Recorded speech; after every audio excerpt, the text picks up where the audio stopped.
Hello दोस्तों, कैसे हैं आप सब। आशा करता हूं कि आप अच्छे होंगे और अपनी पढ़ाई को निरंतर जारी रख पा रहे होंगे। जिस प्रकार से आप इंटरफेस में देख रहे हैं, हमारा राजस्थान कक्षा 6 भाग 1, जिसमें आप इस पाठ्य पुस्तक के मूलभूत आधारभूत राजस्थान जीके को पढ़ने का प्रयास करेंगे। जो राजस्थान में कुछ एक दिनों में आरबीएससी और आरएसएसबी की जो पैटर्न प्रक्रिया है, वो एग्ज़ाम अकॉर्डिंग कुछ बदली है, जिसके अंदर आरबीएससी की मूल पाठ्य पुस्तकों से प्रश्न पुट आउट हो रहे हैं। और जो आप ये पाठ्य पुस्तक देख रहे हैं, ये बिल्कुल ही अपडेट पाठ्य पुस्तक है, जो कि 2026 के संस्करण में नई आई है। ये 41 जनों के अनुसार बिल्कुल ही अपडेट किताब है। नए आंकड़े आपके इस पाठ्य पुस्तक में देखने को मिल सकते हैं। और हम इस चैनल के माध्यम से इन पाठ्य पुस्तकों को आप तक पहुंचाने का प्रयास कर रहे हैं, वो भी line to line. Line to line आप तक इन पाठ्य पुस्तकों का कॉन्सेप्ट क्लियर करवा रहे हैं। तो अगर आपसे रिक्वेस्ट रहेगी कि चैनल पर पहली बार विजिट कर रहे हैं, तो चैनल को जरूर सब्सक्राइब कीजिएगा। आपका एक सब्सक्रिप्शन हमें इतना मोटिव करेगा कि हम आने वाले समय में आप तक किस प्रकार के नवाचार पहुंचाने का भरपूर और अथक प्रयास करेंगे। तो आपसे ये रिक्वेस्ट रहेगी कि चैनल को जरूर सब्सक्राइब करके जाइएगा और वीडियो पूरा देख के जाइएगा, क्योंकि आपको आरबीएससी की जो जो गाइडलाइन के अनुसार जो पाठ्यक्रम है, आप अगर राजस्थान प्रतियोगी परीक्षाओं की तैयारी कर रहे हैं, तो इसमें आपको जो आपका सिलेबस है, उसके अकॉर्डिंग बहुत सारे टॉपिक इस इन पाठ्य पुस्तकों से पुट आउट होने के चांसेस रहते हैं। तो जितने भी प्रतियोगी परीक्षाओं की तैयारी कर रहे हैं, उनके लिए ये पाठ्य पुस्तक बहुत ही ज़्यादा हेल्पफुल साबित हो रही है। तो आज के इस वीडियो में हम पढ़ने वाले हैं राजस्थान के जो भौगोलिक संकेतक। देखिए, अध्याय 11 को पढ़ेंगे, भौगोलिक संकेतक, राजस्थान की प्रमुख कलाएं और उत्पाद। तो चलिए समय को जाया न करते हुए पढ़ते हैं आज के इस कॉन्सेप्ट को। देखिए, आज के इस वीडियो में हम पढ़ेंगे अध्याय नंबर 11, भौगोलिक संकेतक, राजस्थान की प्रमुख कलाएं और उत्पाद। तो चलिए पढ़ते हैं। क्षेत्रफल की दृष्टि से राजस्थान भारत का सबसे बड़ा राज्य है। यहाँ की भौगोलिक, सांस्कृतिक और जलवायु विविधता राजस्थान को देश में अनूठा राज्य बनाती है। यहाँ की धरा, लोक कलाओं और विशिष्ट उत्पादनों के लिए भी देश भर में प्रसिद्ध है। अनेक कलाओं और उत्पादों को भौगोलिक भौगोलिक संकेतक के रूप में मान्यता प्राप्त है। भौगोलिक संकेतक क्या है? भौगोलिक संकेतक शब्द का प्रयोग एक विशेष भौगोलिक क्षेत्र के उत्पादनों के लिए एक संकेत के रूप में किया जाता है, जिनकी विशेषता और प्रतिष्ठा उस विशेष भौगोलिक क्षेत्र के कारण होती है। राजस्थान के विशाल स्वरूप और उसकी भौगोलिक विविधता के कारण यहाँ के अलग अलग क्षेत्रों की अलग अलग हस्तकला है। कृषि उत्पाद और कलाकारी उस क्षेत्र विशेष के नाम से जानी पहचानी जाती है। किसी भी कला उत्पाद के लिए भौगोलिक संकेतक, देखिए आप, मोस्ट इम्पोर्टेंट है यहाँ, किसी मैंने जो हाईलाइट कर रखा है, किसी भी उत्पाद के लिए भौगोलिक संकेतक जीआई टैग केंद्र सरकार के उद्योग संवर्धन और आंतरिक व्यापार विभाग डीपीआईटी देखो, सेंट्रल गवर्नमेंट की जो उद्योग संवर्धन और आंतरिक व्यापार विभाग नई दिल्ली के अधीन कार्यरत जीआई रजिस्टर्ड द्वारा प्रदान किया जाता है। देखिए, जित किसी भौगोलिक क्षेत्र का जो जीआई टैग है, वो कौन देता है? वो सेंट्रल गवर्नमेंट देती है। इसका मुख्यालय चेन्नई, तमिलनाडु में। प्रश्न बन सकता है ये कि जीआई टैग का जो मुख्यालय वो कहाँ है? जहाँ से रजिस्ट्री होती है, वो इसका मुख्यालय कहाँ है? चेन्नई, तमिलनाडु में। जीआई टैग का पंजीकरण 10 वर्षों के लिए मान्य होता है। प्रश्न बन सकता है कि जीआई टैग का पंजीकरण कितने वर्षों के लिए मान्य होता है? जीआई टैग का पंजीकरण वो 10 वर्षों के लिए मान्य होता है। भारत में भौगोलिक संकेतक जीआई टैग प्राप्त करने वाला पहला उत्पाद दार्जिलिंग की चाय है। मोस्ट इंपोर्टेंट है। भारत में सबसे पहले किसको दी गई थी ये जीआई टैग? दार्जिलिंग की चाय को, जिसे सन 2004 में जीआई टैग दिया गया था। राजस्थान राज्य में वर्ष 2025, देखिए बिल्कुल ही अपडेट किताब है, आप देख सकते हैं यहाँ, बिल्कुल ही आप तक अपडेट किताब पहुंचाई जा रही है। तो आप इस चीज़ से अंदाज़ा लगा सकते हैं कि कितनी कॉन्सेप्ट कितना इम्पोर्टेंट रहने वाला है आपके लिए। तो वीडियो को स्किप मत कीजिएगा और चैनल पर पहली बार विजिट कर रहे हैं तो चैनल को ज़रूर सब्सक्राइब करके रखिएगा। यहाँ से जो भी प्रश्न बनेंगे, वो आपके कॉन्सेप्ट से क्लियर हो जाएंगे और यहाँ से बाहर नहीं जाने का पूरी पूरी चांसेज है। राजस्थान सरकार में वर्ष 2025 में कुल 18 उत्पादों और 18 उत्पादों और चार लोगों सहित 22 को जीआई टैग प्रदान किया जा चुका है। 2025 तक 18 उत्पादों 4 लोगों सहित 22 18 और 4 22 को जे टैग प्रदान किया जा चुका है। बगरू प्रिंट, बगरू प्रिंट को क्या मिला है? बात करते हैं बगरू प्रिंट की। बगरू प्रिंट में जयपुर जिले में स्थित राजस्थान का एक छोटा सा कस्बा है। बगरू क्या है? जयपुर जिले में स्थित राजस्थान का सबसे छोटा सा जिला है। इस कस्बे के नाम पर ही उसका नाम बगरू प्रिंट पड़ा है। बगरू कहाँ है? जयपुर में।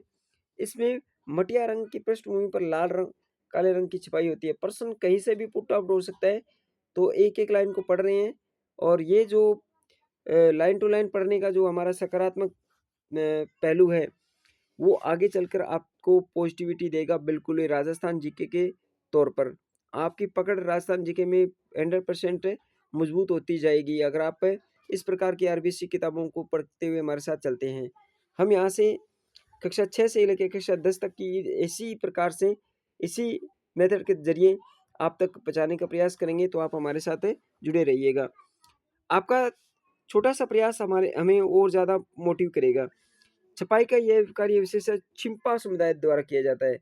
छपाई का कार्य प्रश्न बन सकता है किस समुदाय द्वारा? छिंपा समुदाय द्वारा। यह प्राकृतिक रंगों द्वारा की जाने वाली हैंड ब्लॉक प्रिंटिंग लकड़ी के ठप्पे का एक रूप है। ब्लू पोटरी जयपुर में जयपुर में चीनी मिट्टी के बर्तनों पर जयपुर में चीनी मिट्टी के बर्तनों पर नीले रंग की कलाकारी को ब्लू पोटरी कहा जाता है। इसका यह नाम पोटरी मिट्टी के बर्तन पर नीले रंग के प्रयोग के कारण पड़ा। महाराजा मानसिंह प्रथम महाराजा मानसिंह प्रथम द्वारा इसे लाहौर से कुशल कारीगरों द्वारा जयपुर लाया गया था। ब्लू पोटरी को राजस्थान में लेके आने वाले कौन से शासक थे? महाराजा मानसिंह। कहाँ से लेके आए थे? लाहौर से। और कहाँ लेके आए थे? जयपुर में। तो ये मोस्ट इंपोर्टेंट फैक्ट है, इसको नोट डाउन कीजिएगा। जब भी हमारे चैनल पर आप विजिट करें तो साथ में नोटबुक साथ में रखिएगा, पेन साथ में रखिएगा, क्योंकि इस प्रकार के प्रश्न आप अपने नोटबुक में आप इसे नोट डाउन कर सकते हैं।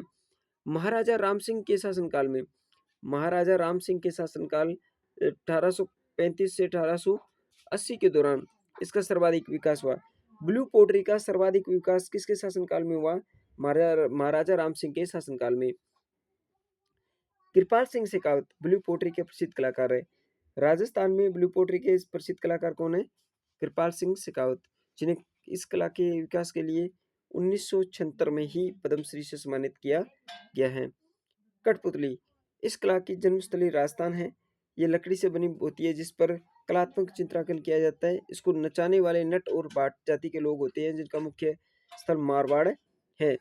श्री देवीलाल जी सामर इस कला के विकास में महत्वपूर्ण योगदान रहा है। प्रश्न बन सकता है कि देवीलाल जी सामर का संबंध राजस्थान की किस कला से है? तो वह कठपुतली से।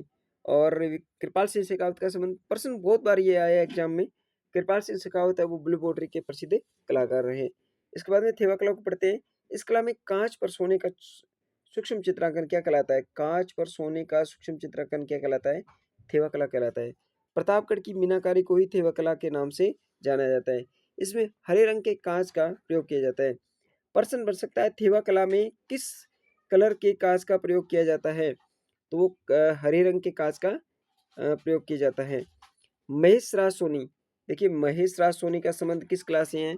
महेश राज सोनी का संबंध राजस्थान की थेवा कला से है, जिन्हें 2014 में पद्मश्री से सम्मानित किया जा चुका है। मोमेला मिट्टी कला, मोलेला मिट्टी कला क्या है? राजस्थान में मोलेला गांव राजसमंद में मिट्टी से बनी मूर्ति बनाने की कला है, जिसे टेराकोटा के नाम से जाना जाता है। मोलेला राजसमंद टेराकोटा प्रसिद्ध है। इस गांव में कुम्हार सिरेमिक मिट्टी से मूर्तियां बनाते हैं, जिससे उच्च ताप पर पकाते हैं और बाद में इसे चटकीले रंगों से रंगा जाता है। देखिए यहाँ दे रखा है आप ब्लू पोटरी इस तरह की होती है। इसके बाद में देखिए ध्यान से देखिएगा, ब्लू पोटरी का इस तरह से संरचनात्मक बनावट होती है। इसके बाद में कठपुतली की ये से होती है। इसके बाद में थेवा कला की ऐसे और मोमेला कला की ऐसे होती है।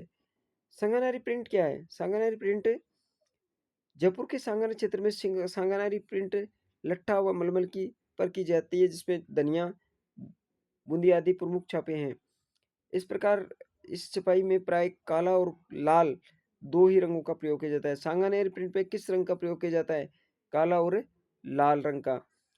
इस प्रिंट को मुन्ना लाल मुन्नालाल गोयल, मुन्नालाल गोयल ने विदेशों में काफ़ी लोकप्रिय करवाया है। राजस्थान में सांगानेर प्रिंट के प्रसिद्ध कलाकार कौन हैं? तो मुन्नालाल गोयल हैं। पिछवाई कला नाथ द्वारा की। मंदिरों में देवी देवताओं की मूर्तियों की पृष्ठभूमि सजा हेतु बड़े आकार के पर्दों पर किया गया चित्रण पिछवाई कला कहलाता है। नाथ द्वारा की पिछवाई कला प्रसिद्ध है। यहाँ के जांगड़ और ब्राह्मण जाति के परिवार इस कला में पारंगत हैं। देखिए पिछवाई कला इस प्रकार की है, सांगानेरी प्रिंट इस प्रकार की है, मुलैला कला इस प्रकार की है। आप इस चित्र के माध्यम से देख सकते हैं। इसके बाद बात करें तो उस्ता कला बीकानेर। इस कला में ऊंट की खाल को मुलायम बनाकर उस पर विभिन्न प्रकार की चित्रांकन किया जाता है। इसे मुनवी कला भी कहा जाता है। देखिए आपका कॉन्सेप्ट शायद क्लियर हो पा रहा होगा। आपने अगर इस चैनल पर पहली बार विजिट किया है तो इन वीडियो को बड़ी सहजता से देखिए और देखिए कि ये क्या वास्तव में हमारा कॉन्सेप्ट इस वीडियो के माध्यम से क्लियर हो रहा है। हम बड़े बड़े ग्रंथ पढ़ते हैं, पोथे पढ़ते हैं, इससे तो अच्छा है हम आरबीएससी की मूल पाठ्य पुस्तकों को ही क्यों न पढ़ें और हमारे साथ जुड़ें इस मुहिम से। हम आपको अथक प्रयास के साथ इस मुहिम से जोड़े रखेंगे और आपके अंतिम प्रयास तक हम आपके साथ में कंधे से कंधा मिला के चलेंगे। तो आप भी हमारे साथ इस मुहिम से जुड़े रखिएगा। बीकानेर के उस्ताद परिवार के लोगों ने यह कार्य शुरू किया था। इमामुद्दीन उस्ताद इस कला के प्रसिद्ध कलाकार हैं, बीकानेर के उस्ताद परिवार के द्वारा। इसके बाद में बात करते हैं कोफ्तगिरी। ये क्या है? यह कला उदयपुर और जयपुर में बहुत प्रचलित है। इसमें फुलादी वस्तुओं पर सोने के तारों से जड़ाई का कार्य किया जाता है, जिसे कोफ्तगिरी कहा जाता है। बीकानेर भुजिया। बीकानेर की भुजिया अपने विशिष्ट स्वाद और तीखेपन के लिए राजस्थान में बहुत प्रसिद्ध है। सोजत मेहंदी। पाली जिले की सोजत तहसील में उगाई जाने वाली मेहंदी के पत्तों से बनाई जाने वाली मेहंदी को अपनी छाप के लिए बहुत प्रसिद्ध है। कोटा डोरिया। कोटा डोरिया क्या है? कॉटन की साड़ी पर कोटा क्या जरी के काम की कलाकारी का कोटा डोरिया के नाम से जाना जाता है। इसमें कोटा में बनी साड़ियाँ भारत में ही नहीं अपितु पूरे विश्व में एक अलग पहचान बनती है। इसके बाद में संगमरमर मकराना। नागौर की मकराना क्षेत्र की संगमर चमक और सुंदरता के लिए प्रसिद्ध है। भारत की कई ऐतिहासिक इमारतों में भी इसका प्रयोग किया गया है। इसके बाद बात करें फुलकारी। फुलकारी क्या है? फुलकारी की तरह की कढ़ाई होती है जो एक चुन्नी दुपट्टों पर हाथों से की जाती है। फुलकारी एक प्रकार की कढ़ाई होती है। फुलकारी क्या है? एक प्रकार की कढ़ाई है जो चुन्नी और दुपट्टों पर हाथों से की जाती है। फुलकारी शब्द फूल और कारी से बना है, जिसका अर्थ होता है फूलों की कलाकारी। देखिए आप इस प्रकार से इंटरफेस में देख रहे हैं फुलकारी चित्र 11.14। राजस्थान में फुलकारी का विकास बहुत अधिक हुआ है। इसके बाद पढ़ते हैं आगे। कसीदाकारी क्राफ्ट क्या है? कसीदाकारी क्राफ्ट में अपने मनमोहक दर्पण कला और उत्कृष्ट सिलाई की पहचानी जाती है। इस शिल्प कला का संबंध विवाह है संबंधी वस्तुओं जैसे उपहारों से अधिक है। बीकानेर को इस कला के लिए बहुत प्रसिद्धि दिलाई है। कसीदाकारी क्राफ्ट किस क्षेत्र की प्रसिद्ध है? वो बीकानेर की। पोखरण पोटरी क्या है? पोखरण क्षेत्र में बनने वाले मिट्टी के बर्तन अपनी एक अलग ही पहचान रखते हैं। यहाँ के कारीगर इस बर्तनों पर रंगाई छपाई कर इसका अधिक आकर्षक बनाते हैं। देखिए पोखरण पोटरी देख सकते हैं इस तरह से। जोधपुर बंदेज क्या है? जोधपुर बंदेज क्षेत्र में कपड़ों को बांधकर रंग रोगन का कार्य करने की कला को बंदेज कहा जाता है। कपड़ों को बांधकर, बंदेज मतलब बांधना। इसमें साड़ियाँ सापा चुनरी आदि पर रंग किया जाता है। केर सांगरी। राजस्थान को खाद्य उत्पाद में केर सांगरी को अप्रैल 2025 में जीआई टैग दिया गया है। इस खाद्य उत्पाद की प्रचलन पश्चिमी राजस्थान में बहुत अधिक है। अब ये केर सांगरी की सब्जी आप देख सकते हैं। और अब पढ़ते हैं आज की शब्दावली को। मुनावती कला क्या है? ऊंट की खाल पर विभिन्न प्रकार का चित्रांकन मुनावती कहलाता है। मुनावती कला बीकानेर की प्रसिद्ध है, जिसे उस्ता कला से जोड़ा जा सकता है। उस्ता कला को ही मुनावती कला कहते हैं। टेराकोटा के मिट्टी की मूर्ति बनाने की कला। थेवा कला बेल्जियम कांच पर सोने का सूक्ष्म चित्रांकन। प्रश्न बन सकता है सीधा का सीधा, क्या बेल्जियम कांच पर सोने का सूक्ष्म चित्रांकन क्या कहलाता है? थेवा कला। इसके बाद बात करते हैं आगे के विकल्पों में। भारत में जीआई टैग प्राप्त करने वाला पहला उत्पाद क्या था? चाय दार्जिलिंग। किसी भी उत्पाद को कितने वर्षों के लिए जीआई टैग प्रदान किया जाता है? 10 वर्षों के लिए। इसके बाद में ये देखिए कितना जबरदस्त प्रश्न बन रहा है। Blue pottery. कृपाल सिंह शेखावत का संबंध ब्लू पोट्री से था। इसके बाद में थेवा कला थेवा कला है मुन्नालाल गोयल, इसके बाद में उस्ता कला हिमामुद्दीन उस्ता का, सागानेरी प्रिंट है वो महेश राज सोनी की। तो ये आपको जो दिखाई दे रहे हैं पर्सन, ये समेकित करना सेम टू सेम इस तरह से यहाँ पे समेकित करके पर्सन अपने जो नोट डाउन कर सकते हैं अपनी नोटबुक पे। जेटेक का मुख्यालय कहाँ पे? नई दिल्ली में। उस्ता कला को अन्य किस नाम से जाना जाता है? मुन्नावती कला के नाम से। और जेटेक रजिस्ट्री भारत सरकार के किस विभाग द्वारा दी जाती है? तो इससे आप इन प्रश्नों को क्लियर कर सकते हैं। तो आज की वीडियो में इतना ही, मिलते हैं नेक्स्ट वीडियो में। अगर चैनल पर पहली बार विजिट कर रहे हैं तो चैनल को सब्सक्राइब करके रखिएगा। मिलते हैं एक नए कॉन्सेप्ट के साथ अगले वीडियो में, तब तक के लिए धन्यवाद।